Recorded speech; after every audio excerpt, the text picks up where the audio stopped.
I'm prepared to bet that improving your ability to ride up hills is one of your top 3 road cycling priorities in 2021, or any other year really. Or perhaps you express it slightly differently.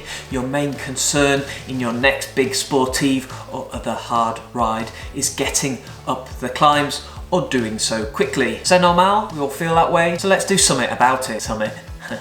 Almond. In this video, I'm going to offer up a few thoughts on how to tackle climbing on a road bike. Now, as always, I don't profess to have all the answers. A quick glance at my Strava account will show that I don't profess to have any particular climbing ability. Hey ho, it's my YouTube channel and I'm going to make a video on this. If you do have all the answers, or indeed any ability to climb on a road bike, then please do feel free to share your bestest advice in the comment section below this video. And whilst you're down there, please do feel free to hit, nay smash, the like button. It really helps me out with the YouTube algorithm. Now, ride on Macduff. First, let's separate the mental from the actual. Most hills seem to occupy a larger part of my riding psyche than they really deserve. Many times have I built up a climb in my mind so long, so steep, so high, and when I've come to ride it, been pleasantly surprised about how dread-inducing it actually is. This was certainly the case with my first ascent of Leith Hill to the southeast of London ahead of my first Ride London event, and subsequently my first tackling of Sacalobra in Mallorca. It even happens on climbs I tackle frequently. Many's the local coat that grows in stature and severity during the thought process around determining a route, only to turn out to be exactly the same gentle incline it's always been. So what to learn from this? Well, I need to control my overactive imagination. Hell, we all need to control our overactive imaginations. As long as we haven't set ourselves some ludicrous challenge beyond our current fitness levels, then no cycling climb should prompt abject fear. Concern perhaps, a catalyst to think in advance about how we might prepare, but certainly not terror. Okay, perhaps a little bit of terror. Eat the frog. The best way to deal with fear is to eat the fear. What? For what it's worth, if you're concerned about a particular climb in a particular event, take the next opportunity to ride or indeed drive to the bottom of that climb and have a go at riding it. Take the pressure off, acknowledge to yourself that you're going to take things really easy. Spin up in your lowest gear, or indeed grind up in your lowest gear, gasping per breath and having a connery. Perhaps you'll stop halfway up for a breather, who cares? At least you'll know more about that cycling climb at the end of the day than when you woke up, what you need to be concerned about, where the steep bits are, what bits of your cycling fitness you need to work upon in order to tackle it for reals. If you can't get to the specific demon climb, you don't live near the sportive route, for instance, then try to find a local climb with the same length and steepness on which to practice on. If your nemesis climb is an alpine one with 1500 meters of climbing and you live somewhere flat, well, you're just gonna have to work that one out for yourselves. Now, let's get physical.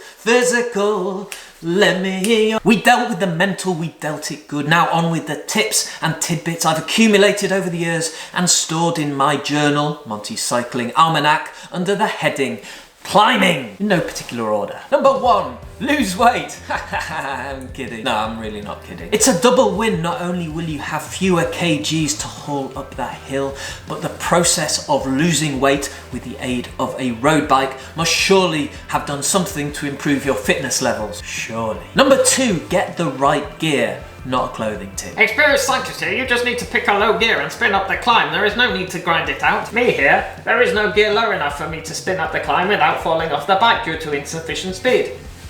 We've all been there. Sometimes the gears just run out, but at least give yourself the best chance you can in your choice of gears, specifically the low ones. If you have any say in the matter, then go for a compact chain set, i.e. smaller rings at the front, and a cassette that goes up to 28 or 30 teeth on its largest cog. Having a really easy gear, or at least a tolerably terrible one, gives you the confidence that you can make it up even the steepest of climbs. Then, over time, as your fitness improves, you can work on tackling said climbs in progressively higher gears. Number 3, bike position. The more efficient your riding position, the better your climbing, the easier you will find it. Now, I am a massive proponent of getting a professional bike fit, as I've mentioned multiple times on my blog. Not only does a well-fitting bike protect you from an injury, or in my case, cure one, it will also make you faster. Fact! The right position will allow you to recruit all of your bestest cycling muscles, and those same muscles will help you get up your target cycling climb at speed, or at least without vomiting. Time for an interlude. Quick hill workout for you. I think I found this one in an old copy of Cycling Weekly. Enjoy, which is not the right word. Step 1, find a cycling climb that will take you about 6 to 8 minutes. So if you're like me, that's about 50 meters of climbing. Step 2, do the first 2/3 of the climb in a low gear, so that's the small ring at the front and probably your largest cog in the cassette at the back. Step 3, for the final third of the climb, change up to a higher gear somewhere in the middle of your cassette and sprint for the top. Step 4, vomit, not in the article. And repeat. Now, back to the tips. Number 4, breathe. Helpful. Make a conscious effort to push out each breath as you climb. The carbon dioxide that you're breathing out is a waste product. The quicker you get rid of it, the more efficient your aerobic system will perform. Clearly, we're not looking to hyperventilate. Deep, measured outward thrusts of pelvis, air, pelvis are the order of the day. Number 5, relax. Again, helpful. How can I relax when it hurts so much? Look, deal with it. Be stoic and heroic. If you're manically gripping the bars, then you're definitely expending extra energy on stuff that is not helping and may actually be hindering your climbing. Number 6, high cadence. I've sort of mentioned this already. Assuming your fitness is such that you have a choice between spinning up a climb in an easy gear or going at the same speed in a higher gear, you will tend to do better choosing the former. I accept that everyone is different. Some are natural spinners, some are gear grinders, but watch the Tour de France and the riders that look most comfortable on the long climbs tend to have a smooth, spinny style. Only when a rider blows do we see them grinding laboriously up the incline, prompting veteran commentators to roll out the classic pedaling squares cliche.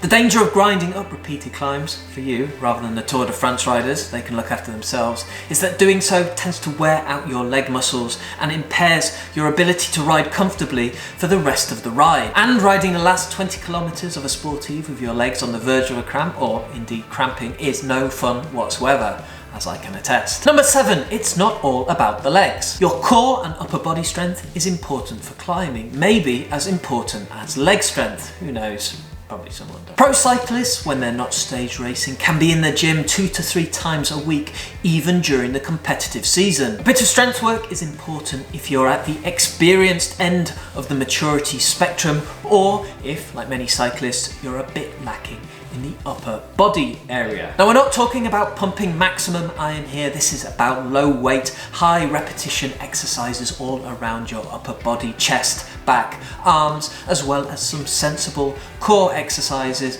planks, crunches, and the like. Do your research to find sources that you can trust and start gradually. So to recap my top tips for cycling climbing: number 1, lose weight. Number 2, fit the right gear. Number 3, find your optimal riding position. Number 4, breathe. Number 5, relax. Number 6, ride in a high cadence. And number 7, work on your upper body strength. Profound. Once again, if you enjoyed this video or you found any of the tips useful, then please do plop the like button. The positive karma alone will give you an extra 20 watts on the climbs. I've been Monty, this is Sportive Cyclist, the mammal channel, and I'll see you in the next video. Pelvis! Pelvis! Pelvis! What? Let's get physical, physical. Let me hear your body talk, body talk. Quite good, actually.